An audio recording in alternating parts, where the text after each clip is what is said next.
Vamos a entrar en el estudio de la palabra del Señor que Él ha puesto en nuestro corazón.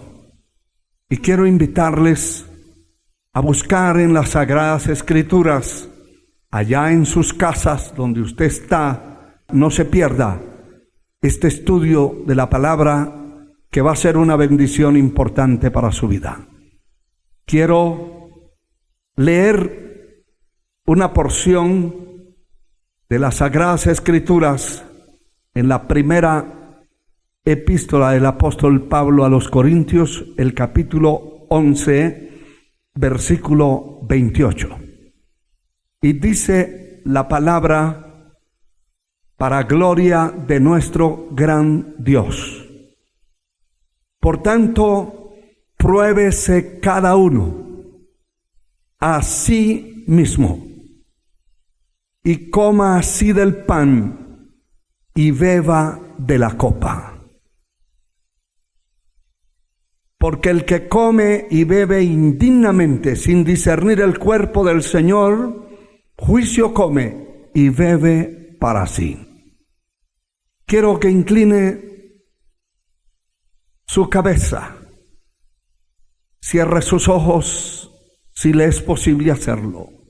Y vamos a orar, que Dios nos hable en esta hora del día. Padre eterno, en el nombre de Jesús, te suplico que bendigas, que uses este vaso de barro como tú quieras. Liberta los cautivos, rompe cadenas, desbarata yugos, opera milagros y maravillas. Destruye la obra de Satanás en el nombre de Jesús. Por donde quiera que esta palabra va a correr en los aires, a través de la internet, a través de la televisión, opera milagros, salva a los pecadores, los perdidos, y obra para la gloria de tu nombre. Fortalece el conocimiento, el corazón, el alma, el espíritu de tu pueblo, Señor, de tu pueblo que te ama, de tu pueblo que te sirve. En el nombre de Jesús, amén, Señor, y amén. Gloria a Dios para siempre. Quiero hablarles acerca de este tema que ya hemos anunciado. Pruébese cada uno a sí mismo. Gloria a Dios. Es importante probarse a sí mismo conforme la palabra indica. El diccionario dice que probar es manifestar o hacer patente la certeza de un hecho o la verdad de una cosa. Cada uno de nosotros tenemos que probarnos a nosotros mismos si la verdad está en nosotros, y si estamos en la verdad, nadie debiera hacernos señalamientos. Si somos sinceros con nosotros mismos, vamos a encontrar dentro de nosotros lo que debemos corregir, lo que debemos llevar al altar, a las rodillas, lo que debemos dejar que no sirve, lo que debemos sacar del corazón y de la mente. Es importante que dentro de lo establecido por el Señor, cuando Él estableció la última cena, organizó la última cena antes de su muerte, antes de ser apresado, invitó a sus discípulos a que estuvieran allí en una reunión.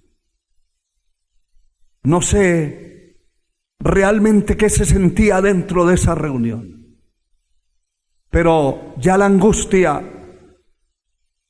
la situación como hombre, mi Señor, de ir a la cruz, pues había un ambiente tenso, terrible, porque las fuerzas del mal estaban queriendo combatir para estorbar e impedir que mi Señor fuera a la cruz. Satanás, que el Señor lo reprenda, sabía de antemano que si él, el Señor Jesucristo, iba a la cruz, allí lo vencería definitivamente. Gloria a Dios por el valor, la valentía y la decisión de mi Señor, quien dijo en oración al Padre: Padre, si es posible, pasa de mí esta copa, pero no se haga como yo quiero, sino como tú quieres. En otras palabras, no quiero hacer mi voluntad, sino la tuya. No hubo escape, porque si se le hubiera otorgado al Señor, a nuestro gran Señor y Salvador, el permiso de parte del Padre de no ir a la cruz, usted que me oye y yo estaríamos perdidos eternamente. No hubiera habido salvación, el mundo ya no existiera. Gloria a Dios por su misericordia, su valentía, su valor. Nos salvó, no por obras de justicia que hubiéramos hecho, sino por su misericordia, por su valor, su valentía de ir a pagar en la cruz lo que usted y yo debíamos. Hoy estamos acá, en este camino que hemos emprendido por gracia y por misericordia. Y el Señor quiere que cada uno de nosotros probemos personalmente a nosotros mismos quiénes somos, qué somos realmente, sinceramente, delante de los ojos de Dios. Él no necesita que le probemos, Él lo sabe. Él quiere que usted y yo probemos para nosotros quiénes somos, qué somos delante de su presencia. Esa noche, cuando ya se aproximaba el momento de ser apresado, llevado, vendido por aquel enemigo que era parte de su grupo, aquel fatídico Judas. Antes de esto hubo una reunión, y en esa reunión él partió el pan, lo compartió con ellos, tomaron en una copa el jugo de la uva, lo repartió al grupo, y por eso se le llama la última cena o la cena del Señor. Pero él dijo en el verso 26 de 1 Corintios 11: asimismo también tomó la copa después de haber cenado, diciendo: esta copa es el nuevo pacto en mi sangre. Hace esto todas las veces que lo bebieran en memoria de mí. A partir de ahí, después que el Señor asciende, se va a su trono, a su gloria, a sentarse a la diestra del Padre, la iglesia que quedó multiplicándose en la tierra. Se reunían regularmente el primer día de la semana, o sea, el día domingo, a partir el pan. Tenían la comunión, se reunían grupos a celebrar este gran acontecimiento. Pues cada vez que nosotros celebramos la Santa Cena, participamos del jugo de la uva y del pan, estamos anunciando la muerte del Señor. Estamos recalcando que Él murió por nosotros. Estamos haciendo una celebración. Esa sí es una celebración. Estamos celebrando la victoria que Cristo tuvo en la cruz del Calvario. Como el versículo 28 que leímos de este mismo capítulo habla de probarse a sí mismo. Por tanto, cada uno pruébese a sí mismo y coma así del pan y beba de la copa. Porque el que come y bebe indignamente, sin discernir el cuerpo del Señor, juicio come y bebe para sí. Cada persona debe probarse a sí mismo. Nadie tiene que probarle a otro. Nadie podrá probarle a otro. Nosotros somos limitados. El único que conoce la mente, los pensamientos, el corazón y discierne esos pensamientos, los ubica, los establece, sabe lo que estamos pensando, sabe lo que somos, es el Señor. Ningún ser humano, ni el diablo mismo, no puede interpretar ni conocer lo que la mente del hombre está pensando. Pero el Señor sí. Eso quiere decir que el hombre tiene una conciencia, un espíritu, un alma, pero tiene una conciencia, un corazón, que son lugares, por decir así, donde Dios puede manifestarse a nosotros. Él habla a nuestro corazón, a nuestra alma, a nuestro espíritu. Y el hombre puede discernir y conocer y puede saber lo que tiene que hacer, porque la palabra de Dios establece que todos los que son hijos de Dios son guiados por el Espíritu de Dios. Todos los que son guiados por el Espíritu de Dios, estos son los hijos de Dios. Es decir, que el Espíritu de Dios exclusivamente dirige y guía a los hijos de Dios, no a los demás. A los demás los dirige el espíritu de las tinieblas, pero a los hijos de Dios, el Espíritu Santo de Dios nos guiará a toda verdad. Como aquí habla de probarse, y eso es lo que estamos queriendo dejar en su corazón, que usted pruebe su vida delante de Dios, que no espere que otro lo señale, que otro le ponga un dedo, que otro lo juzgue. Júzguese usted delante de Dios, transparéntese, sincérese, tiene que asincerarse delante de Dios, transparentarse delante de Dios, porque no sabemos en qué momento el Señor envíe por nosotros para recogernos aquí de la tierra, y cada uno debe estar seguro que su nombre está escrito en el libro de la vida. Por eso traigo este tema para usted, hermano, hermana, joven, señorita, anciano, niño.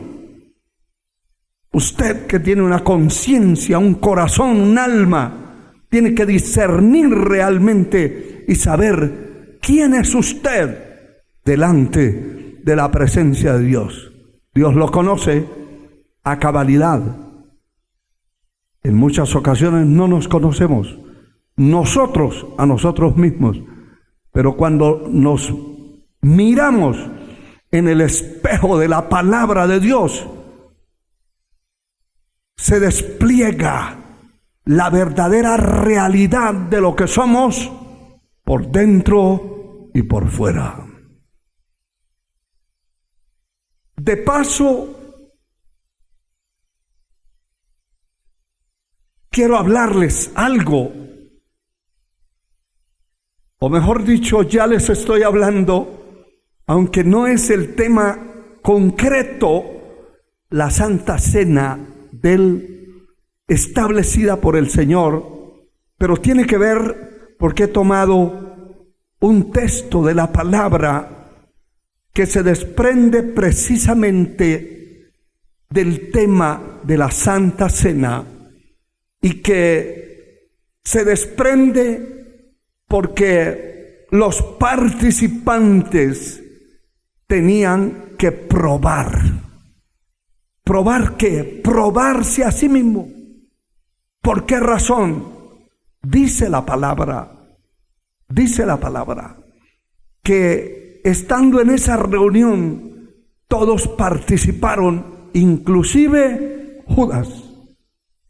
Y la Biblia enseña que después del bocado que se tragó Judas indignamente, y es lo que aquí aparece, de manera que cualquiera que coma este pan o beba esta copa del Señor indignamente será culpado del cuerpo y de la sangre del Señor. Hay gente que se toma la Santa Cena, se come estos elementos representativos y lo hace en el nombre del Señor y lo hace para Él y por Él, pero indignamente. Y esa persona es culpado de la sangre de Cristo, culpado de la muerte del Señor. Y el diablo puede tomar posesión, echar mano de muchas personas que comen la Santa Cena en pecado, con pecados ocultos, pecados aberrantes, abominables delante de Dios. Esa fue la historia de Judas en cuanto al principio de participación de la Santa Cena. Detrás del bocado entró Satanás y tomó posesión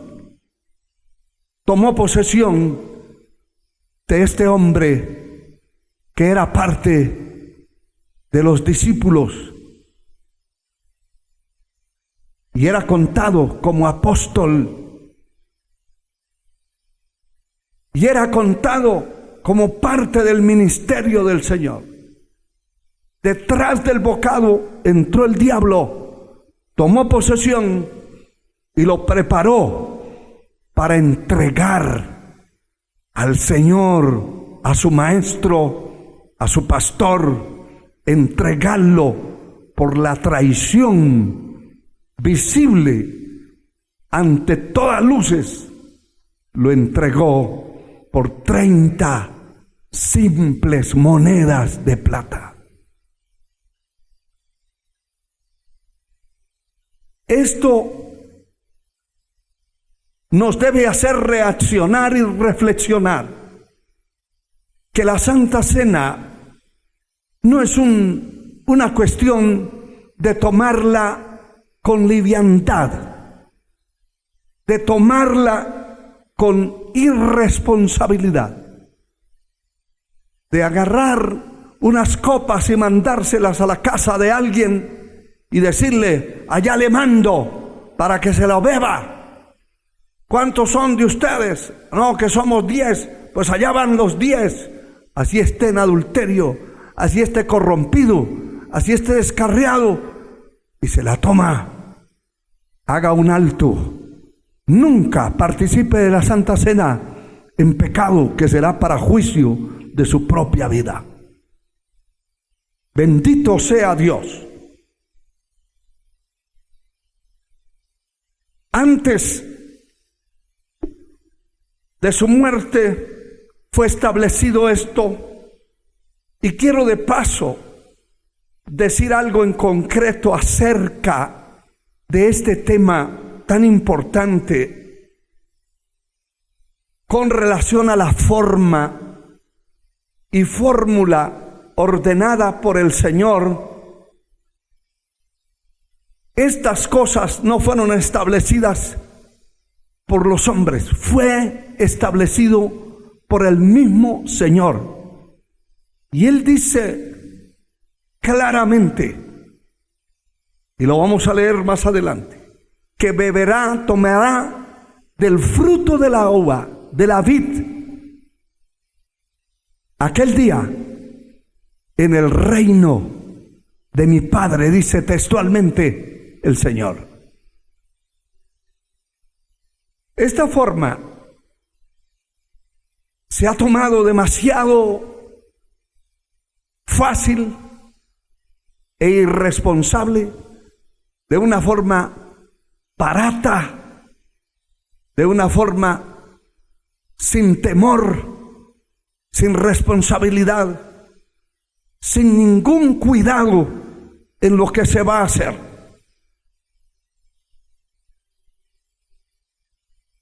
En primer lugar, el pan simboliza el cuerpo del Señor. El líquido utilizado en esa copa simboliza la sangre del Señor. Y quiero leerles en Mateo capítulo 26, y dice la palabra en el versículo 26 también. Dice, mientras comían, está haciendo referencia a esa reunión y a esa cena. Mientras comían, tomó Jesús el pan y bendijo y lo partió y dio a sus discípulos y dijo, tomad y comed, este es mi cuerpo. Tome nota de esto. Y tomando la copa y habiendo dado gracias, les dio diciendo, bebed de ella todos.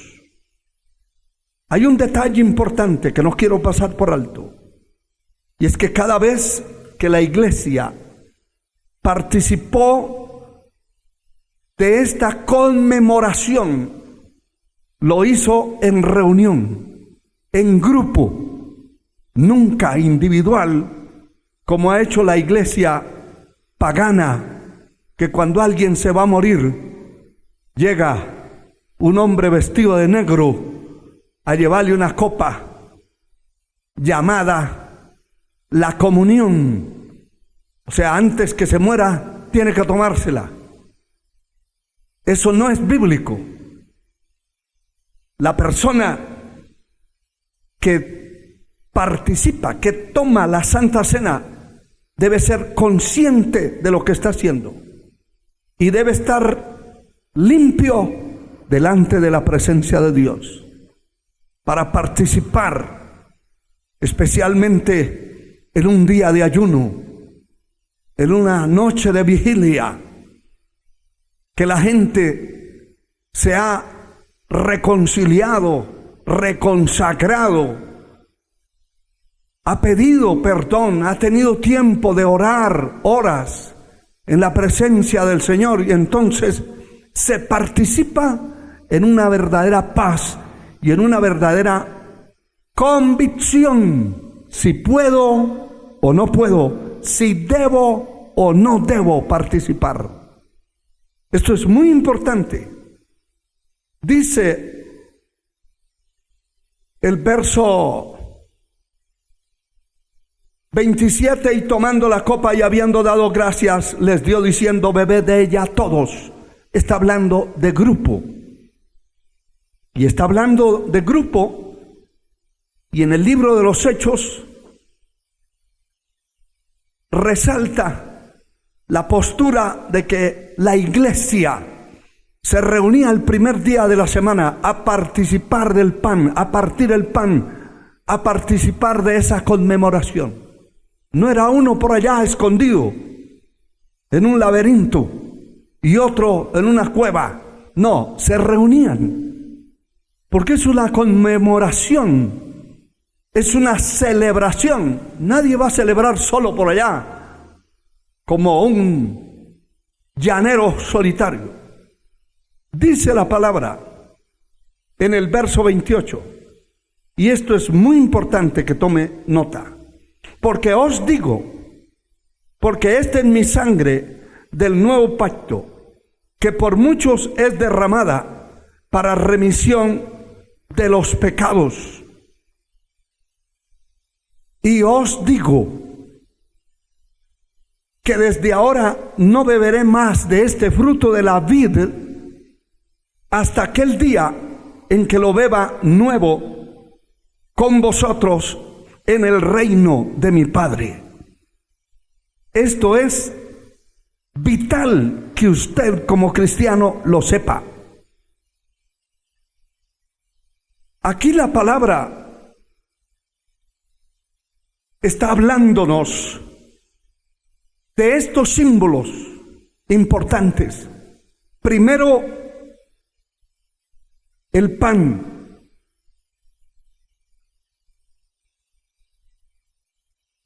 Han existido muchas clases de pan. Muchas. Hay panes de maíz, de cebada, panes de yuca. Hay panes de plátano, de banano. Hay una cantidad de panes. Según las culturas de cada país, así son las cantidades de panes que están fabricados, pero casi todos tienen levadura. ¿Qué es lo que quiero decir con esto? Que hay mucha gente, muchos ministros de culto, muchas congregaciones y pastores que toman este acto de conmemoración de la victoria que Cristo tuvo en la cruz del Calvario con liviandad, con falta de responsabilidad, y participan de cualquier manera. Cuando digo que participan de cualquier manera, es que cuando se trata de simbolizar al Señor con el pan,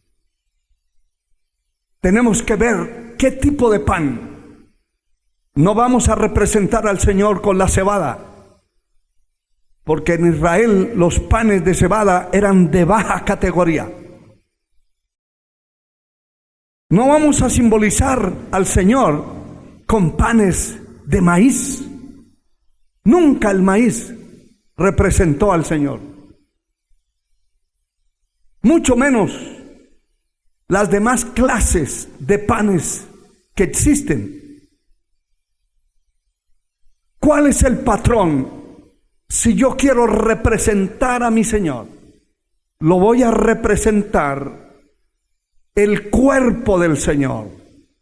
Tengo que saber de qué manera lo voy a hacer. Y tengo que mirar las Sagradas Escrituras, mirar la palabra de Dios, que me dé alguna referencia. Y sabe que la mayoría de los panes que se construyen o se fabrican tienen levadura. Y la levadura es tipo de la hipocresía y es tipo de la falsedad. Hay gente, hay predicadores, y en estos días, en este tiempo que estamos viviendo, desde sus casas dicen: tome allá lo que pueda, un jugo de sidra, de naranja, un jugo de papaya para celebrar la Santa Cena. Y eso es antibíblico. Eso no es correcto. El Señor dijo y dio las pautas para yo representar su sangre y representar su cuerpo. ¿Sabe que el Señor habló de el trigo? El trigo es visto como una representación de lo genuino. El trigo es visto como una representación de los cristianos verdaderos. El Señor dice que un día se pondrá aparte el trigo de la cizaña. La cizaña es parecida al trigo, pero no es trigo. El tamo, hay muchas cosas que se parecen, pero no son genuinas. Y el Señor dice en su palabra, quiero mostrarle lo que está escrito en Juan capítulo 12, versículo 24. Dice la palabra lo siguiente: alabado sea el Señor. De cierto os digo, que si el grano de trigo no cae en la tierra y muere, queda solo. Pero si muere, lleva mucho fruto. El Señor estaba hablando de Él. Él era el grano de trigo. Él estaba hablando de su muerte, que si Él no moría, se quedaba solo. Su muerte, su sangre derramada en la cruz del Calvario, trajo una semilla que se expandió por todas partes, la cual se llama su iglesia. Alabado sea el Señor.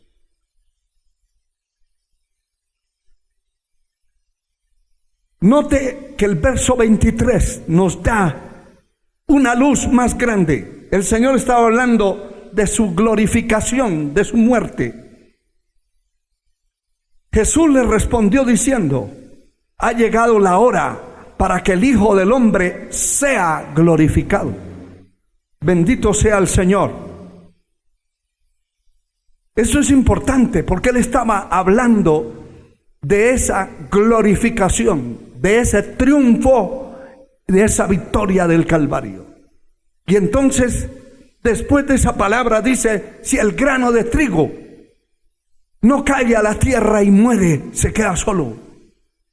Pero si muere, lleva mucho fruto. Si muere, lleva mucho fruto. Alabado sea el Señor. Y eso es importante.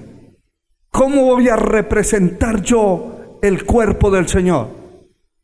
¿Con un aguacate? ¿Con un manojo de cebollas? Jamás. ¿Con el maíz? ¿Con la cebada? ¿Y con otro montón de granos que podían representarse? No. El trigo, símbolo de lo genuino, de lo puro, de lo real, de lo verdadero. Él mismo se llamó ese grano de trigo que tenía que morir. Tenemos que hacer un pan, fabricarlo nosotros, que no tenga levadura, que no tenga componentes que hablen de lo falso, de la hipocresía, que hablen de la realidad, de la pureza. Si le quiere poner un poco de aceite en la preparación, no puede hacer aceite de cualquier cosa, de palma. ni mucho menos manteca de animales. Tiene que ser lo que representa también el aceite del olivo. Tiene representaciones bíblicas del Espíritu Santo, de lo puro, de lo santo, de la unción. Se usó en el Antiguo Testamento para ungir a los profetas, a los hombres de Dios. Todos esos detalles hay que verlos. No es tomar de lo que primero haya para representar el cuerpo del Señor. El cuerpo del Señor es santo, es puro. Cuando hablamos de la sangre de Cristo, también hay que ver cómo la vamos a representar. Pero el Señor habló y Él dijo claro: os digo que desde ahora no beberé más de este fruto de la vid. La vid es la plantación de uva. De allí salen el vino, el verdadero vino, no un vino fermentado. Gloria al Señor. El fruto, el jugo de la uva es una representación de la sangre de Cristo. Cualquier pastor puede decirle a su congregación: mire, yo desde aquí de la casa o desde el templo ordeno que usted participe allá de la Santa Cena con el jugo de naranja. Jamás un ser humano ha tenido sangre amarilla. Lo mínimo que se debe tener en la mente, la lógica, el entendimiento de representar la sangre de Cristo con algo que está establecido en la palabra. Me llama la atención esta promesa tan grande, y dice: os digo que desde ahora no beberé más del fruto de la vid hasta aquel día. Esa es una promesa, que lo beba nuevo con vosotros en el reino de mi Padre. Maravilloso es el nombre del Señor. Lo que quiere decir que los elementos que pueden representar al Señor son elementos que tienen raíces bíblicas, no raíces de carnalidad, no lo que a la mente carnal de un supuesto apóstol, supuesto profeta o un supuesto pastor o maestro se le venga en gana. Es lo que está escrito en la palabra. Bendito sea Dios para siempre. Aleluya. Es importante, en esta estoy haciendo una reseña de lo que es la participación y lo que realmente representa la Santa Cena establecida por el Señor. Pero hay una referencia muy antigua, de miles de años atrás, y es la ofrenda que llevó Caín y que llevó Abel delante de la presencia de Dios. Porque hay algo importante que quiero decirle de esto. El capítulo 4 del libro de Génesis dice el versículo 3: aconteció andando el tiempo que Caín trajo del fruto de la tierra una ofrenda a Jehová. Y Abel trajo también de los primogénitos de sus ovejas, de lo más gordo de ellas, y miró con agrado a Abel y a su ofrenda. Pero no miró con agrado a Caín y a su ofrenda, a la ofrenda suya.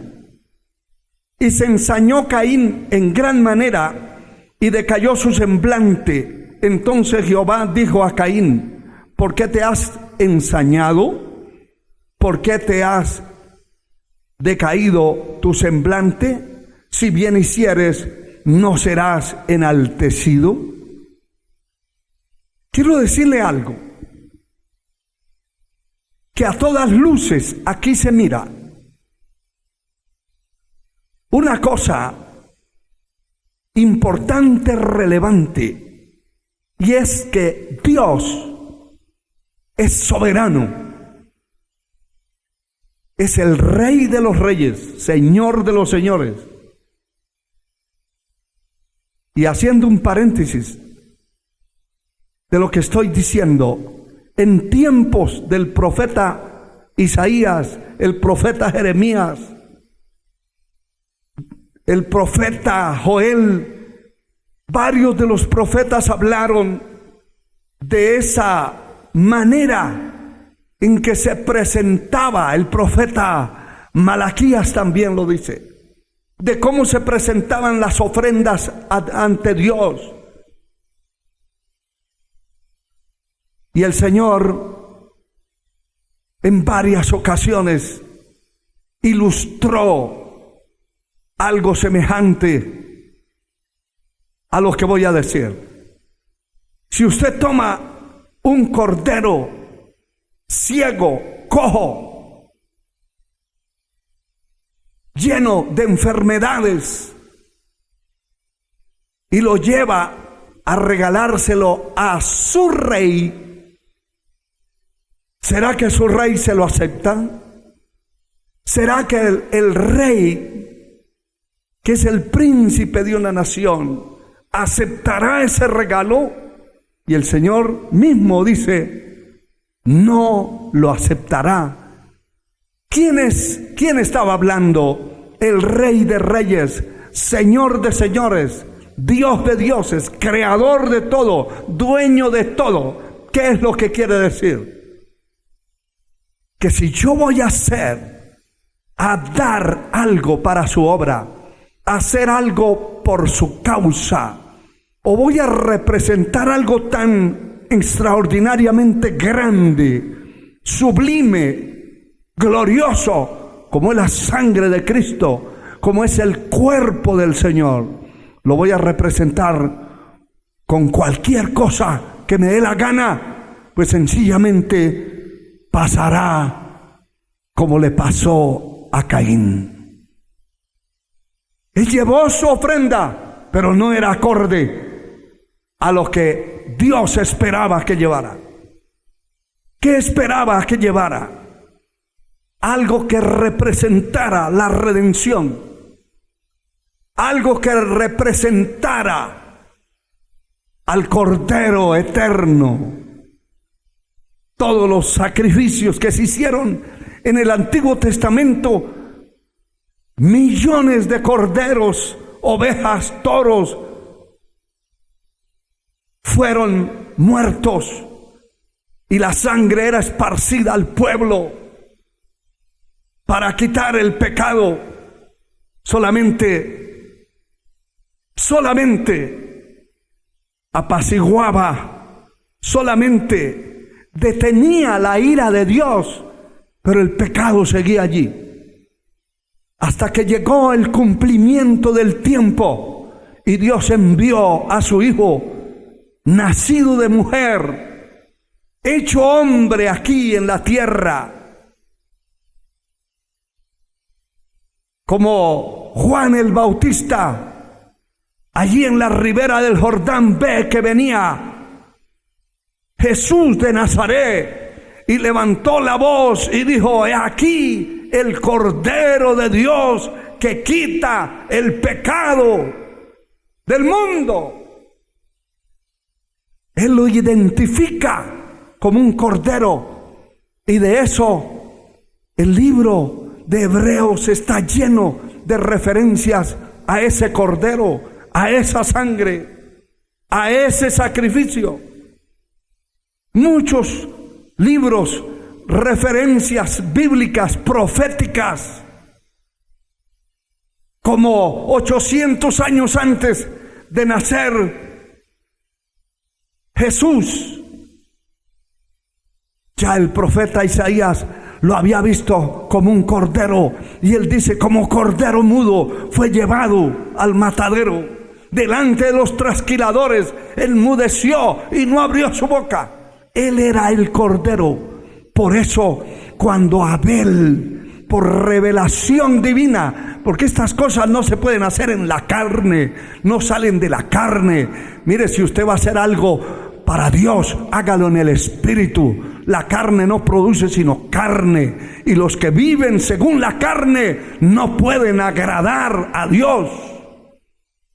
¿Sabe que Abel, por revelación divina, me llama la atención que dice que Abel trajo de los primogénitos, y era uno solo, de los primogénitos de sus ovejas, de lo más corto, escogido.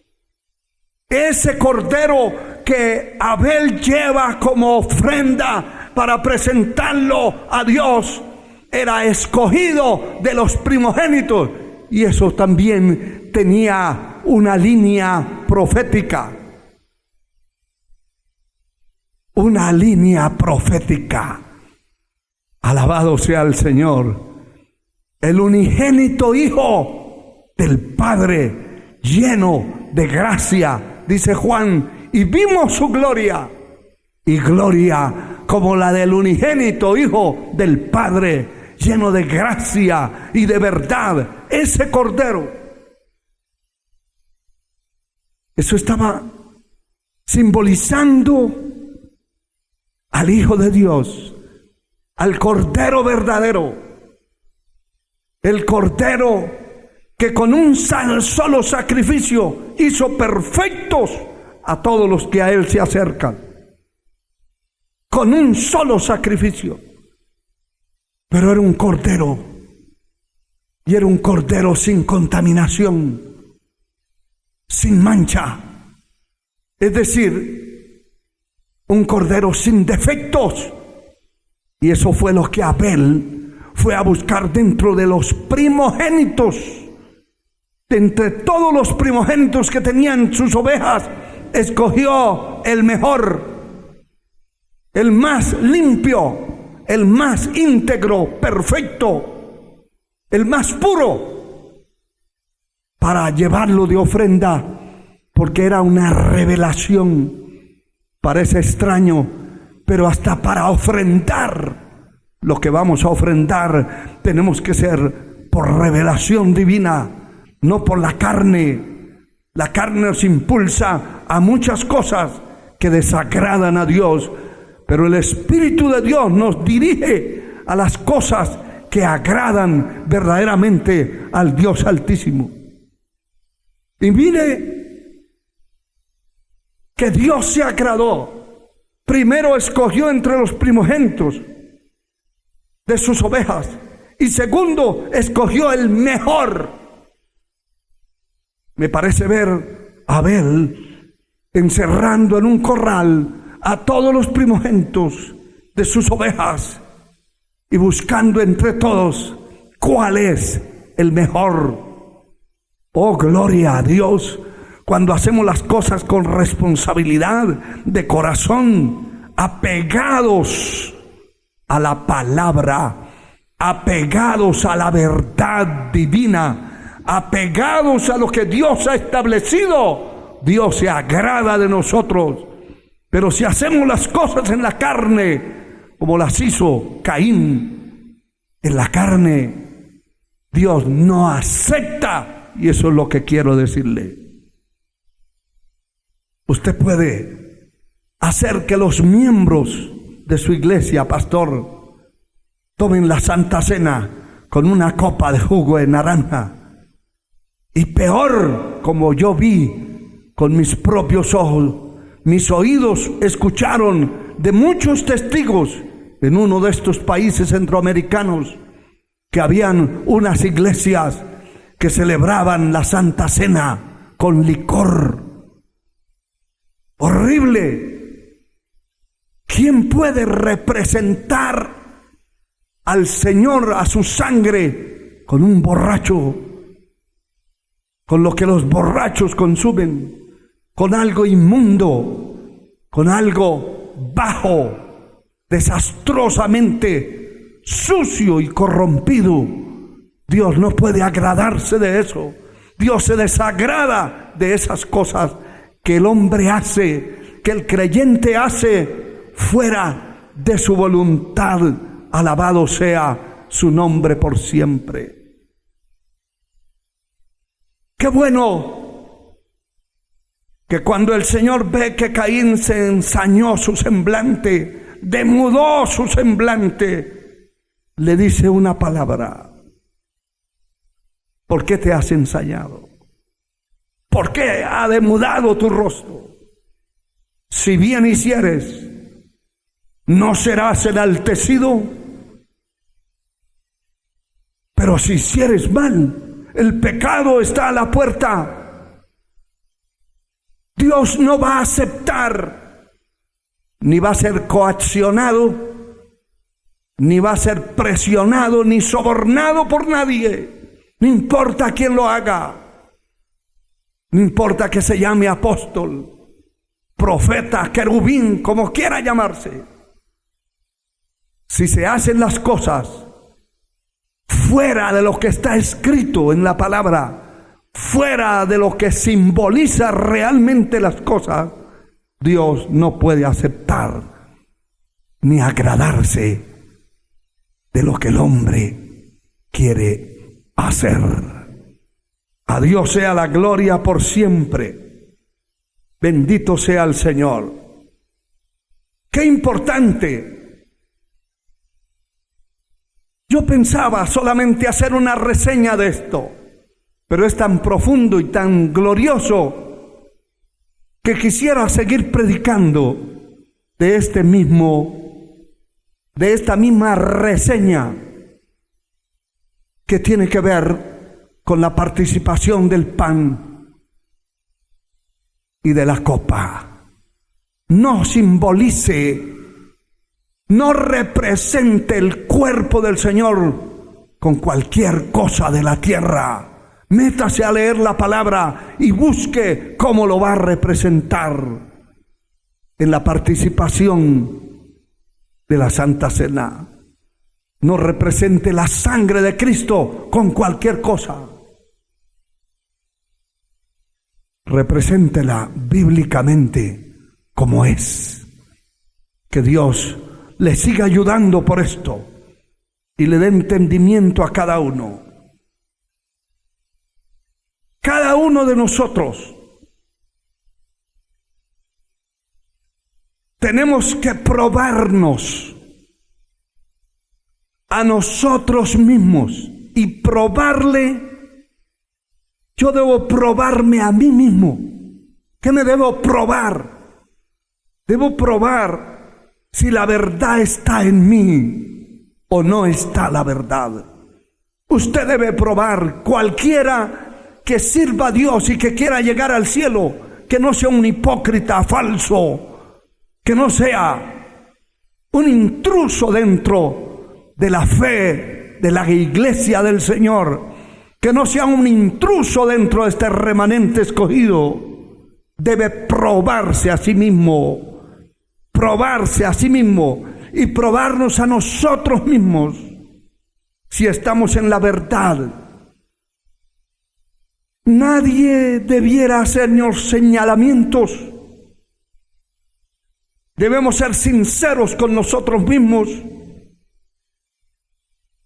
Vamos a encontrar, si somos sinceros, a encontrar dentro de nosotros lo que debemos corregir, lo que debemos dejar, lo que debemos botar. Vamos a encontrar lo que está estorbando, lo que debemos quitar cuando vamos al altar, allí en las rodillas, al frente o dentro del altar, cerca del altar. Podemos entender que debemos dejar lo que debemos sacar del corazón, lo que debemos excluir de nosotros, lo que debemos botar, lo que no sirve, la basura que está dentro del corazón. Cada uno debe probarse a sí mismo.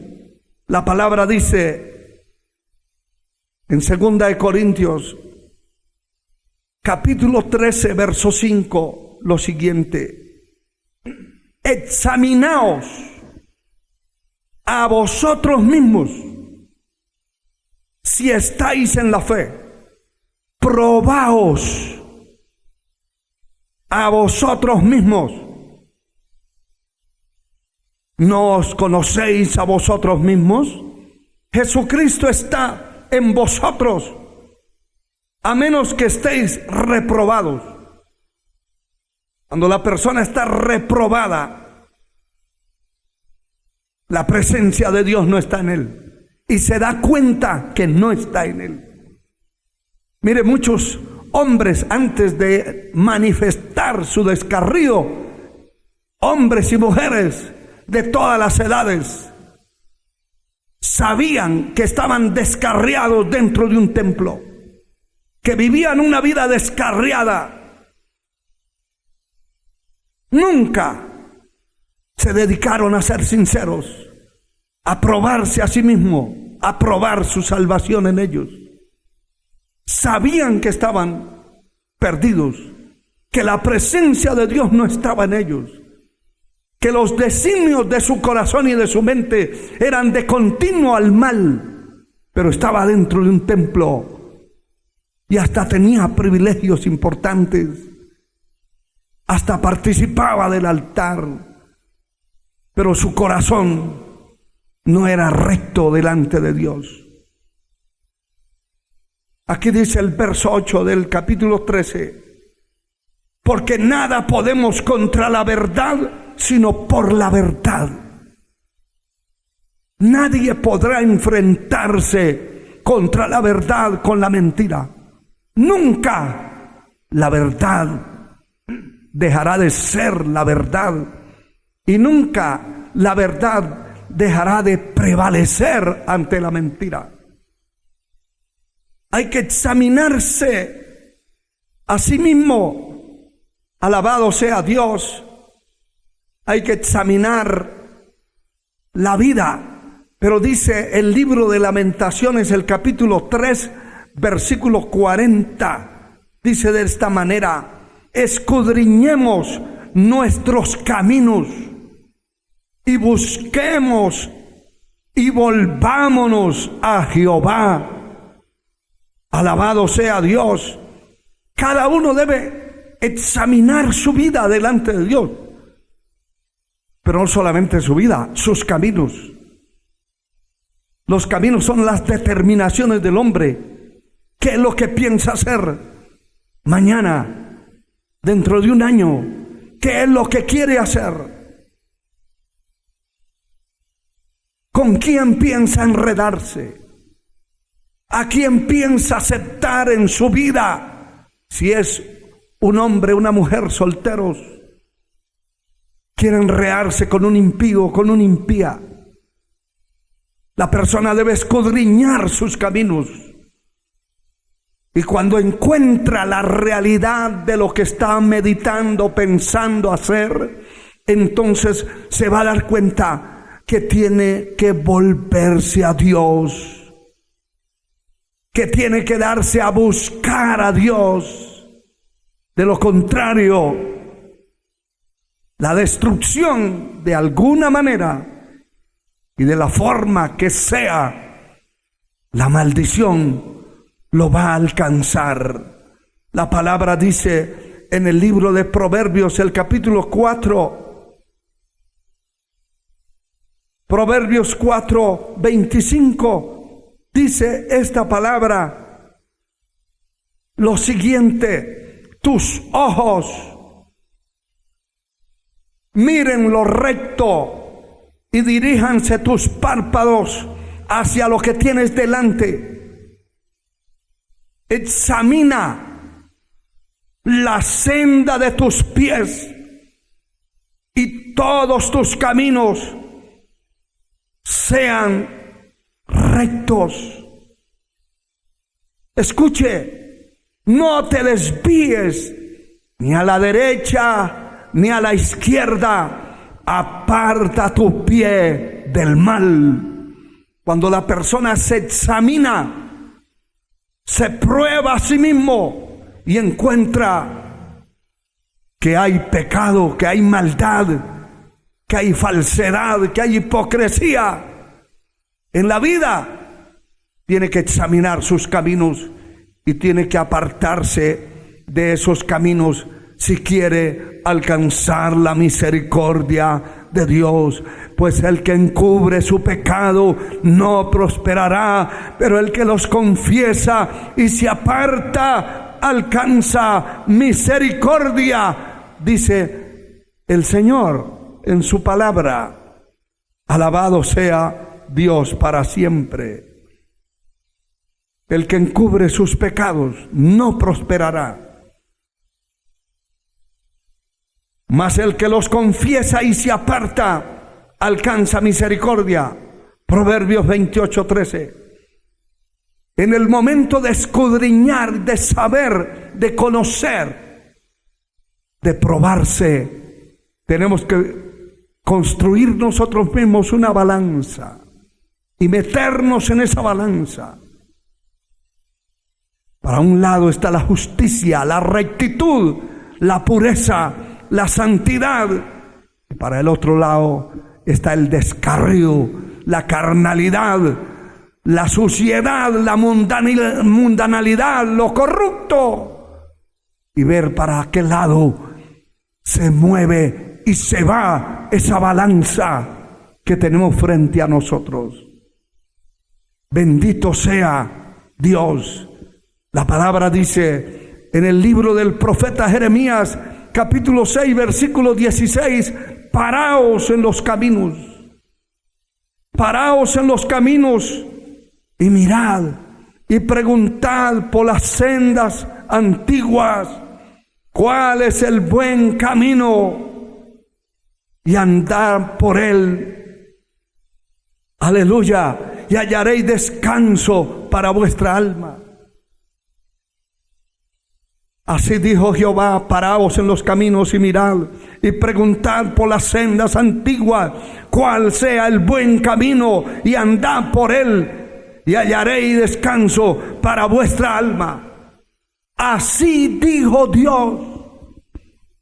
Tenemos que pararnos en los caminos, examinar vuestros caminos, que la senda de vuestros pies sean rectas. Cada vez que vaya a emprender un camino, tiene que detenerse. Alabado sea el Señor. Tiene que detenerse. Que la palabra dice, Primera de Corintios capítulo 10, versículo 12. Así que el que piense estar firme, mire que no caiga. ¿Cuándo podemos librarnos de la caída, librarnos de las garras del enemigo de Dios, que anda cual león rugiente alrededor nuestro, buscando a quien devorar? ¿Cuándo podemos librarnos? Cuando nos paramos en los caminos. Las determinaciones del hombre. Cuando vamos a determinar y hacer cosas determinantes, cada cosa trascendental que nos ocurra en la tierra, que determinemos hacer, hay que examinarla, hay que probarla, hay que probar esa senda que vamos a emprender. Todas las cosas, dice la palabra en Romanos 8:28, que a los que aman a Dios todas las cosas les ayudan a bien. Nosotros tenemos que probar que el camino que vamos a emprender, Dios está ahí. Dios va a ir conmigo. Dios está aprobando mi camino. Dios me va a respaldar. Dios me va a defender. Dios me va a proveer. Pero cuando se toma un camino a espaldas de Dios, no hay respaldo, no hay provisión, no hay ayuda, no hay defensa. Se queda solo en un fracaso total.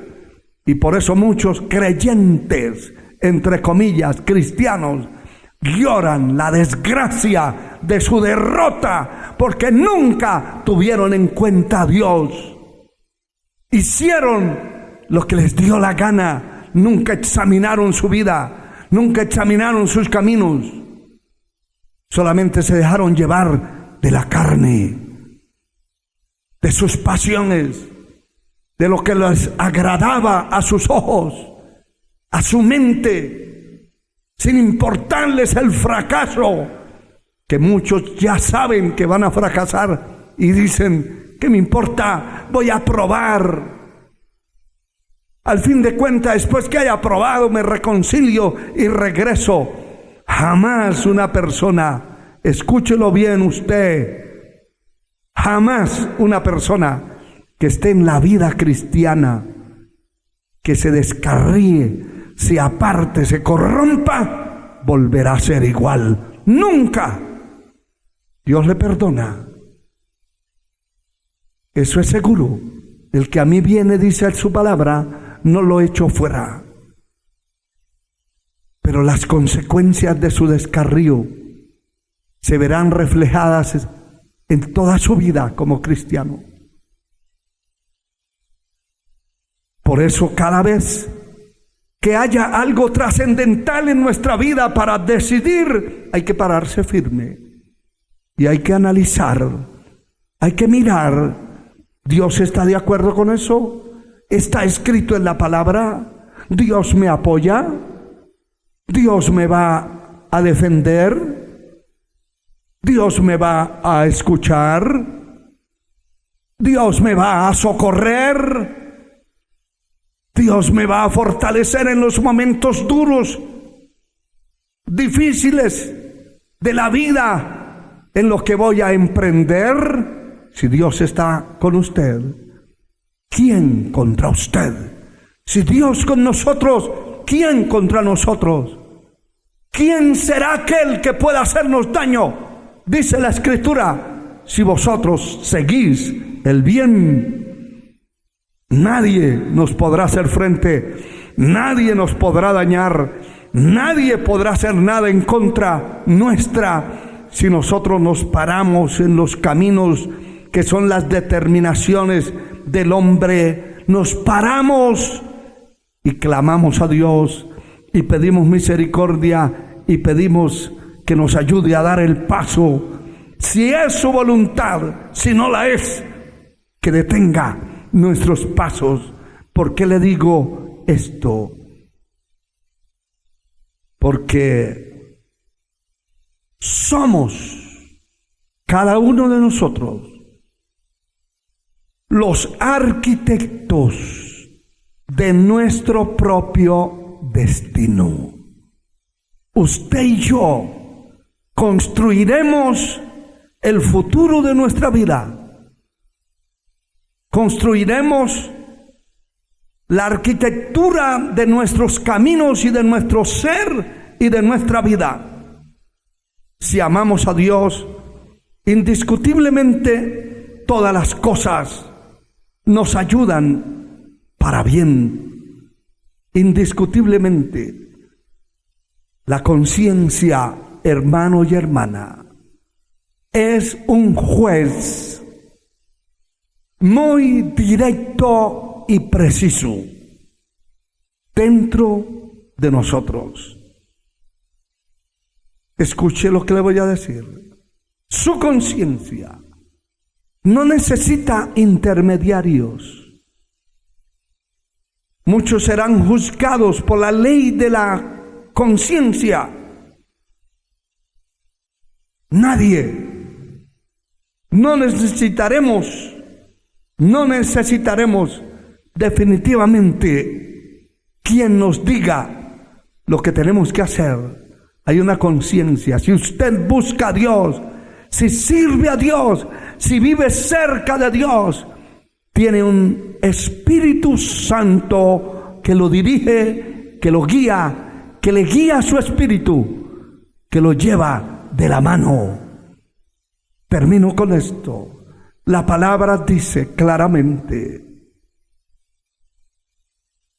en la segunda carta del apóstol Pablo a Timoteo 2:15: procura con diligencia presentarte a Dios aprobado, como obrero que no tiene de qué avergonzarse, que usa bien la palabra de verdad. Procure con esa diligencia, con esa fuerza, con ese anhelo profundo de agradar a Dios, presentarse ante Él aprobado, después de sincerar su vida, después de ser sincero consigo mismo, puede decirle al Señor: aquí está mi alma, aquí está mi espíritu, aquí está mi ser. No tengo nada de qué avergonzarme del camino. Qué maravilloso que podamos caminar por muchos años y que miremos para atrás y no tengamos nada de qué avergonzarnos, que no nos acordemos que le robamos a tal o cual persona, que estafamos al otro, que haya una conciencia que nos dice: hiciste el bien, compartiste lo que tenías en tus manos con otros necesitados, con otras personas que esperaban tu ayuda. Que puedas ver para atrás y puedas decir: he hecho, como Pablo dijo,